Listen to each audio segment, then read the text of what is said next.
My name is Lena Mitchell, and I am 25 years old, and I live in the heart of Chicago, Illinois, where the wind howls between the skyscrapers like a ghost, looking for a place to stay warm, and my life used to be as gray and cold as a sidewalk in the middle of January. I grew up in a small town before moving to the big city for a job in marketing, and I always thought that if I worked hard enough and kept my head down, I could escape the shadows of my past. But some shadows have very long reach, and they follow you across state lines and into tall glass buildings. I work as a junior associate at a high-end advertising firm where the coffee is expensive, and the carpet is so thick you can barely hear people walking up behind you to ruin your day. And for a long time, my day was ruined on a regular basis by a woman named Tiffany Vance. Tiffany is the kind of person who was born with a silver spoon in her mouth and used it to poke the eyes out of anyone she thought was beneath her, which was basically everyone. And she had been my personal nightmare since we were 15 years old back in our hometown. In high school, she was the girl who started rumors that I stole money from the cafeteria. And she was the one who tripped me in front of my crush. And she was the one who made sure I spent my senior prom crying in a bathroom stall because she had told everyone my dress looked like it came from a dumpster. I thought I was done with her when I graduated, but life has a sick sense of humor, because when I walked into my first real professional job in Chicago, there she was sitting in the corner office as my direct supervisor, because her father was a major investor in the firm. She looked at me that first day with a smile that did not reach her eyes, and I knew right then that the next few years of my life were going to be a living hell. Because some people do not grow out of being bullies, they just get better at hiding it behind expensive blazers and professional titles. For 2 years, I endured her constant small comments about my clothes and her habit of giving me all the grunt work that stayed on my desk, until 3 in the morning while she took credit for my best ideas in front of the board of directors. I was tired and I was broke, because she made sure my bonuses were always the smallest, and I felt like a ghost in my own life, just waiting for the next time she would decide to haunt me. I tried to go to human resources once during my first year, but the woman in the office just looked at me with pity and told me that Tiffany Vance was a high performer with deep ties to the company, and that maybe I was just not a good fit for the fast-paced culture of Chicago advertising. That was the first time I realized that the system was not built to protect people like me, and it was the first time I felt the spark of something dark and hungry growing in my chest, which was a feeling I had never really had before because I was always the girl who turned the other cheek. My problem was not just that I had a mean boss, but that my mean boss was a ghost from my past who knew exactly which buttons to push to make me feel like a worthless teenager again, and I was starting to lose my mind. I would go home to my tiny apartment and stare at the peeling paint on the walls and wonder if this was all there was for me, while Tiffany was out at 5-star restaurants spending her massive salary and laughing about how easy it was to crush people. I decided I had to do something to fix my situation, so I started working twice as hard, thinking that if I became indispensable, even Tiffany could not touch me, but that was my first big mistake. I spent 3 months staying late every single night to develop a campaign for a national snack brand, and I poured my heart and soul into every graphic and every line of copy. And I even skipped my sister's wedding because Tiffany told me that if I was not in the office on that Saturday, I could kiss my career goodbye. When the day of the presentation came, Tiffany walked into the conference room and presented my entire slide deck as her own work, and she did not even mention my name once. And when the client loved it, she got a standing ovation while I was told to go get more bottled water for the guests. After the meeting, I confronted her in the hallway, and my voice was shaking with a mix of anger and exhaustion as I told her that she could not keep stealing my work and that I had the original files to prove it. Tiffany just laughed and leaned in close enough that I could smell her expensive perfume, and she told me that nobody would ever believe a mouse like me, and that if I ever mentioned it again, she would make sure I was blacklisted from every marketing firm in the city of Chicago.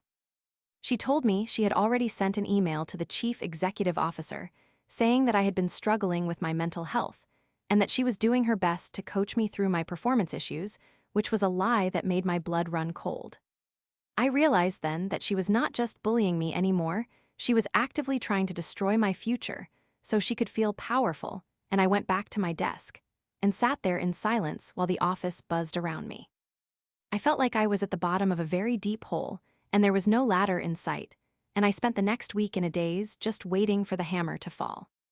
The low point came on a Tuesday when I was called into a private office and told that I was being put on a performance improvement plan, which everyone knows is just the first step toward being fired, and I saw Tiffany watching through the glass wall with a smirk on her face as she sipped her latte. I went home that night and cried until I could not breathe because I had done everything right, and I was still losing, and I felt like that 15-year-old girl in the bathroom stall all over again. But then I remembered something that my grandmother used to say, which was that if you want to catch a rat, you have to find out where it hides its cheese, and I realized that Tiffany had a very big secret that she kept hidden from her professional world. Tiffany always acted like she was a saint who spent her weekends doing charity work and being the perfect daughter to her very traditional and very wealthy parents who lived in a massive mansion in the suburbs. Her parents were old money, and they were obsessed with their family reputation, and they were the kind of people who valued integrity and modesty above everything else, and they were the only people Tiffany was actually afraid of because they controlled her trust fund.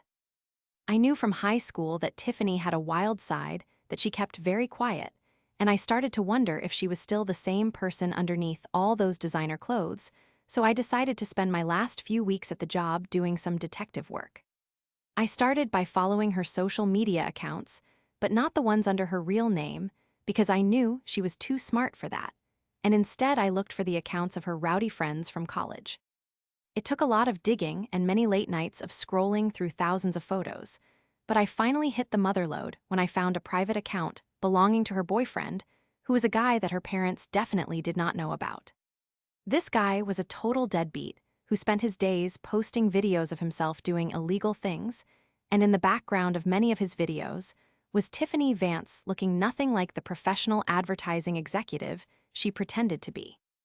I saw videos of her making fun of the very charity her parents founded, and I saw photos of her using company money to buy him expensive gifts. And most importantly, I found a series of messages on a public forum where she bragged about how she was funneling money from her parents' foundation into a private account to pay for her boyfriend's luxury lifestyle. She was not just a bully, she was a thief, and she was betraying the two people who actually cared about her, and I knew I had found the leverage I needed to end this once and for all. I spent the next 3 days gathering every single piece of evidence I could find, including screenshots of her mocking her mother and father and bank statements that I managed to find in her unlocked desk drawer one night when she left early for a party. I organized everything into a digital folder, and then I printed out physical copies of everything because I wanted to make sure there was a paper trail that could not be deleted with the click of a button. My plan was to send everything anonymously to her parents and to the board of directors of the firm, but I knew I only had one shot, and if I messed it up, I would be the one in legal trouble. I felt a rush of adrenaline that I had never felt before as I walked to the post office on a rainy Saturday morning, carrying a thick envelope addressed to the Vance family estate. I also prepared an email that was scheduled to go out to the entire company, including the chief executive officer and the human resources department at exactly 9 o'clock on Monday morning. I knew I was risking everything, because if this failed, I would lose my job and probably get sued, but I could not live another day under her thumb, and I was ready to go down swinging. Monday morning came, and I walked into the office feeling strangely calm, like a person who had already accepted their fate, and I saw Tiffany sitting at her desk looking bored and scrolling through her phone. At 9 o'clock sharp, I heard the familiar ping of a dozen computers receiving an email at the same time, and the entire office went dead silent for a long moment as people started reading. I saw Tiffany open the email, and I watched the color drain from her face until she looked like a ghost, and she looked up at me with eyes full of pure terror because she knew her world was about to explode. 5 minutes later, the telephone on her desk rang, and I knew it was her father because she started shaking so hard she almost dropped the receiver, and her voice was a tiny whisper as she tried to explain away the evidence that was staring everyone in the face. The chief executive officer walked out of his office with a look of thunder on his face, and he marched straight to Tiffany and told her to come with him right now, and she was led away like a criminal in front of everyone she had ever looked down upon. The aftermath was even more chaotic than I had imagined, because it turned out that the amount of money she had stolen from the family foundation was much larger than I had thought, and her parents were so embarrassed and angry that they immediately cut her off and revoked her access to her trust fund. The company fired her on the spot for gross misconduct and theft of company resources because they found out she had been charging her personal vacations to the firm, and they were so terrified of a lawsuit that they offered me a promotion and a massive raise to keep me from talking to the press. I sat in my new office, which was the same one Tiffany used to occupy, and I looked out at the Chicago skyline and felt a sense of peace that I had not felt since I was a little girl. I was no longer the victim, and I was no longer the mouse because I had stood up to the person who tried to break me, and I had won using the very truth she tried to hide. Tiffany Vance disappeared from the city within a week, and I heard later that she had to move back into her parents' basement under strict supervision, and that she was working a minimum wage job just to pay back the money she stole. It was a poetic end for a woman who thought she was untouchable, and I realized that the best revenge was not just seeing her fail, but seeing her have to live the life she had mocked for so long. My life changed in ways I never expected because I finally had the confidence to lead my own projects and the respect of my colleagues who now knew that I was the one behind all the successful campaigns from the past 2 years. I even started a mentorship program for junior associates to make sure that no one else would ever have to go through what I went through, and the firm became a much better place to work without the toxic shadow of the Vance family hanging over it. I learned that sometimes you have to be the one to shine a light on the darkness, even if it is scary, and that bullies only have power as long as you are afraid of them.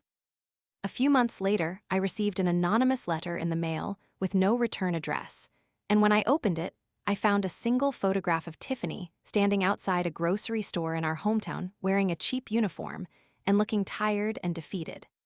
There was no note, but I knew it was from someone back home who had seen what happened and wanted me to know that justice had finally been served for all the years of pain she caused. I tucked the photo into a drawer and went back to work because I had a big presentation to prepare for, and this time my name was the only one on the front page of the slides. I am Lena Mitchell, and I am no longer afraid of the wind or the skyscrapers or the ghosts of my past because I found my voice in the middle of a storm, and I used it to build a life that I can finally be proud of. The city of Chicago does not seem so cold anymore, and every time I walk past that big glass building, I remember that even the smallest person can take down a giant if they have the truth on their side and the courage to use it. I often think about that day in the conference room when I was just the girl getting water for the guests, and I smile because now I am the one sitting at the head of the table making the decisions and ensuring that everyone is treated with the dignity they deserve. The revenge was sweet, but the freedom was even sweeter, and I know that I will never let anyone make me feel small again because I know exactly how much power I have when I stand up for myself. I still see the same peeling paint in my apartment sometimes because I have not moved yet, but now it looks like a badge of honor because it reminds me of how far I have come and how hard I fought to get here. My sister finally got her wedding photos back, and I am not in them, which is a sad reminder of the time I lost to Tiffany's games, but we have already planned a big family trip to make up for it, and I am paying for the whole thing with my bonus. Life has a way of balancing the scales if you're patient enough to wait for the right moment, and I am just glad that I was the one who got to tip them in my favor. I spent a long time being the person who was pushed around, but those days are over, and now I am the one who sets the pace and the one who defines my own success. I hope that Tiffany learned something from her time in the basement, but even if she does not, it does not matter to me anymore, because she is just a footnote in my story now, and I am the author of the rest of the chapters. I look out my window at the lights of the city, and I feel a deep sense of satisfaction knowing that I turned my worst nightmare into my greatest victory, and that I did it all on my own terms. The office is quiet tonight as I pack up my things, but it is a good kind of quiet, like the sound of a job well done and a life well lived.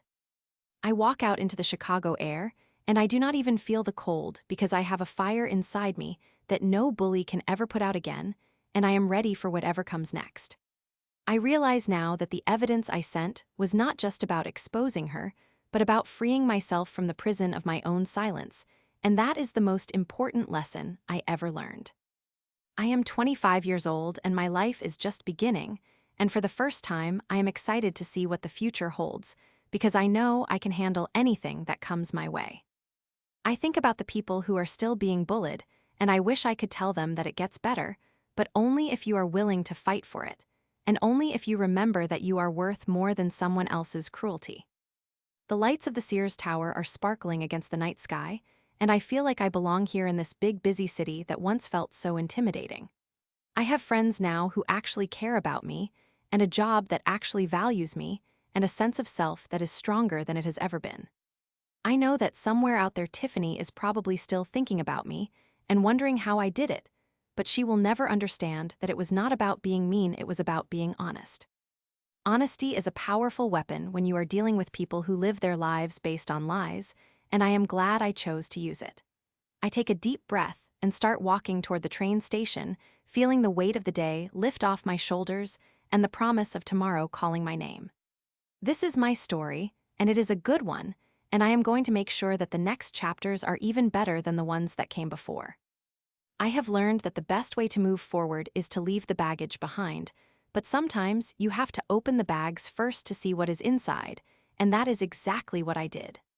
I am Lena Mitchell, and I am a survivor and a winner and a woman who knows her own worth, and that is something that no one can ever take away from me again. I see my reflection in a shop window, and I do not see the scared girl from high school anymore. I see a professional and confident woman who is ready to take on the world. The journey was long and it was painful, but it led me to exactly where I needed to be, and I would not change a single thing about it. I have found my place in the world, and it is a place of strength and integrity, and I am going to stay here for a very long time. I look up at the stars, and I thank my grandmother for her advice about the rat and the cheese because it saved my life and gave me the future I always dreamed of having. The city is full of stories, and mine is just one of many, but it is the one that matters to me, and I am going to tell it with pride for the rest of my days. I am finally home in Chicago, and I am finally at peace with who I am and what I have accomplished. I know that there will be more challenges in the future, but I am not afraid because I have already faced my biggest demon, and I came out on top. The world is big, and it is beautiful, and I am ready to see all of it with my eyes wide open and my heart full of hope. This is the end of my revenge, but it is the beginning of my real life, and I am going to make every single second count. I walk into the station and board the train, feeling the steady vibration of the tracks beneath my feet, and I know that I am headed in the right direction at last. The doors close, and the train pulls away into the night, carrying me toward a home that is warm and a tomorrow that is bright and a life that is truly mine. I am Lena Mitchell, and I am free. I can still remember the way the air felt in that conference room right before the emails went out, and it was like the static before a lightning strike. It was a physical sensation that made the hair on my arms stand up, and I knew that once I crossed that line, there was no going back to the way things were.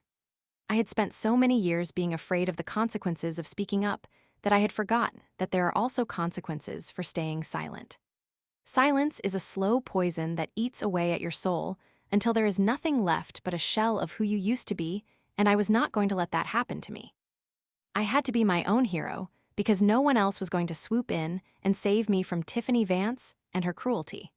The most surprising part of the whole experience was how quickly people turned on her once the truth was out in the open. It was like they were all just waiting for a reason to stop pretending to like her, and as soon as they had one, they jumped at the chance to distance themselves. It made me realize that bullies are often very lonely people who surround themselves with followers instead of friends, and that is why their fall is always so fast and so hard. I do not feel sorry for her because she had 1,000 chances to be a better person, and she chose to be a monster every single time. She had the world at her feet, and she used it to stomp on others, and that is why she ended up with nothing in the end. I think about the money she stole, and I wonder what she thought she was going to achieve with it, because you cannot buy class, and you certainly cannot buy a good heart. She thought she was better than me because of her last name and her bank account, but in the end, we were both just people, and the only thing that mattered was what we did when no one was watching. I am glad that her parents found out because they deserved to know who their daughter really was, even if it broke their hearts to see it. I hope that they can eventually find some peace too, but that is not my burden to carry anymore. My burden was the fear and the shame and the anger, and I have left all of that on the floor of that office building. I am walking lighter now, and I am breathing deeper, and I am seeing the world in color for the first time in a decade. I have a new apartment now with big windows that let in the sun, and I am filling it with plants and books and things that make me happy. I am making up for lost time, and I am enjoying every single moment of my new reality. Sometimes I wake up in the middle of the night, and I think it was all a dream, but then I see my new business cards on the nightstand, and I remember that it is all very real.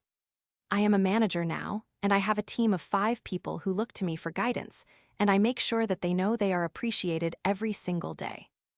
I listen to their ideas, and I give them credit for their work, and I treat them with the respect that I was denied for so long.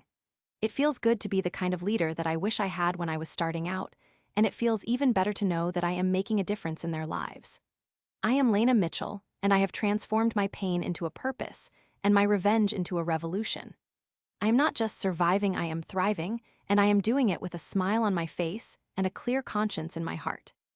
The city of Chicago is my home, and I am proud to be a part of its story, just as I am proud of my own.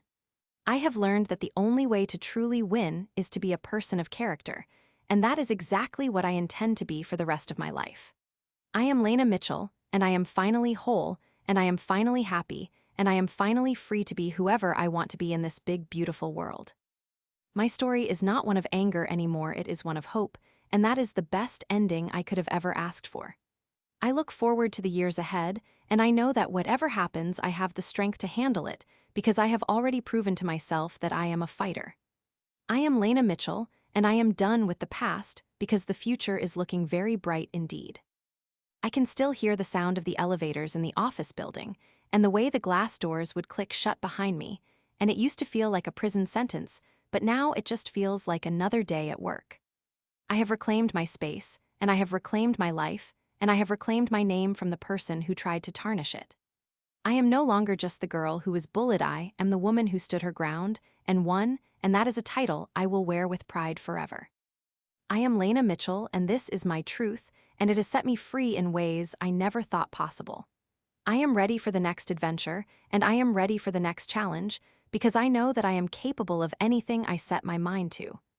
I am Lena Mitchell, and I am just getting started. I remember the last time I saw Tiffany. She was carrying a cardboard box full of her things, and she looked so small and so ordinary without her power. And I realized that she was never really a giant, she was just a person who knew how to cast a big shadow. Once the light was turned on, the shadow disappeared, and she was left standing there in the middle of the room with nowhere to hide, and that was the moment I knew I had truly won. I did not feel joy at her suffering, but I did feel a deep sense of relief that the game was over and the truth was finally out. I walked past her, and I did not say a word because there was nothing left to say, and I did not need to rub it in because the situation spoke for itself. I have moved on, and I have grown, and I have become a version of myself that I never thought I would see. I am Lena Mitchell, and I am grateful for every lesson I learned, even the hard ones, because they made me the person I am today. I am Lena Mitchell, and I am a success story in progress, and I am going to keep writing it until the very end. I am Lena Mitchell, and I am finally at home in my own skin and my own life and my own city. I am Lena Mitchell, and I am free.